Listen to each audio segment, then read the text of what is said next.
Oscar winner Nicolas Cage is lending his voice to the new animated movie, The Croods. He plays the protective dad of the very first prehistoric family who are forced to go on a road trip when their cave is destroyed. Take a look. Think, our whole family packed together on a long, slow trip across country. We'll tell stories, we'll laugh, we'll become closer as a family. You keep your big giant arms on your side of the trail.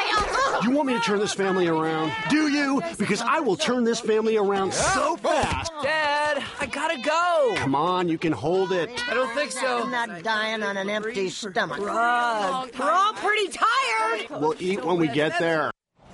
Nicolas Cage, good morning to you. Good morning, Savannah. We'll talk about the movie in a moment, but you have not been here since 2006? Right, slightly different kind of movie, intense drama called World Trade Center. Oh, okay, Yeah. Right. All right. So is it that you're not a morning person? Or was it something actually, we said? I'm very much a morning person. I'm glad to be back, actually. It feels good to be here. But yeah, The Croods is a whole other kind of movie. It's a family movie, meaning you can invite everybody. So. What did you like about the part, and your character, Grug? I really care about Grug. You know, he's this enormously overprotective father, which is where a lot of the comedy comes from. But by the end of it, he learns to let go, and because of that, he has a much stronger relationship with his daughter Eve, played by Emma Stone. I love his mottos. Grug's are: fear is good, change is bad, Yes. anything fun is bad, and never not be afraid. And that's entirely antithetical to everything I believe. Well, I'm glad you picked up where I was going with that. Yeah. Sort of like the opposite of the Nicolas Cage rules of life. I think it's no secret that I've tried to take chances in my career and also in my life, and I believe you know, to not live in fear, and I would cringe when I would have to say those lines, but that's the character. Yeah, because Grug is not exactly evolved, but I guess as a caveman, he evolves through the movie. He evolves so much that he actually invents the hug.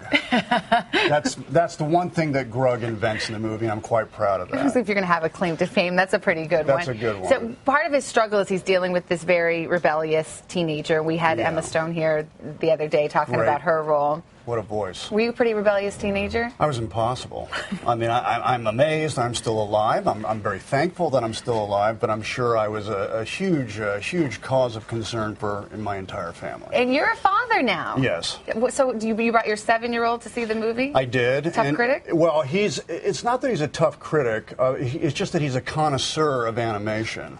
He grew up watching the golden age of Looney Tunes, Felix the Cat. He really knows animation. And he went to see the movie, and I said, well, what'd you think? And I was quite nervous. And I said, well, was there anything scary? And he said, well, I was a little scared when I thought you were going to die in the movie. And I said, but you know that's not true, and it's all make-believe. And he said, yeah, and now he loves it. He wants to take all his classmates to the movie when it comes out, and he's drawing pictures of the Croods at home, so I'm very happy with those results. Well, this is obviously a different role for you. I was surprised to read that you have done more than 70 films.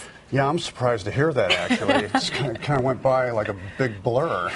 70-something movies, wow.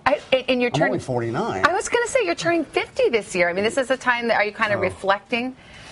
Yeah, I think reflection's a good way to put it. I think eventually one day when I'm done with all this, I will probably only reflect and live a life of contemplation.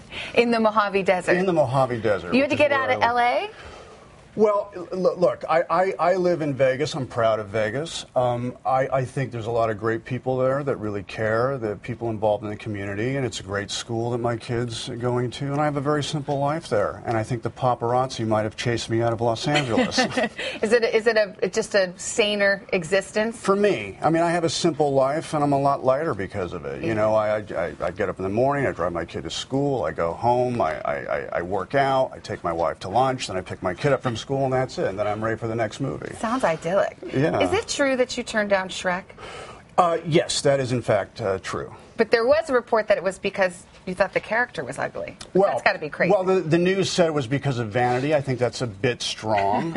But no, the truth is I'm not afraid to be ugly in a movie. I mean, have a look at Adaptation. I'm as ugly as a turd coughed up by a cat in that movie. But I must say that when you're drawn, in a way it says more about how children are going to see you than anything else. And so I care about that. I want kids to look at Grug and go, well, he's a little scary, but he's a big teddy bear. Yeah. And I wasn't sure I could do that with Shrek. Well, he's huggable, for sure. Thank you. Nicolas Cage, it's great to see you. Thank you for having me. Don't wait another 7 years. Come on back. Thanks so much, Savannah. All right, The Croods opens on Friday. Now here's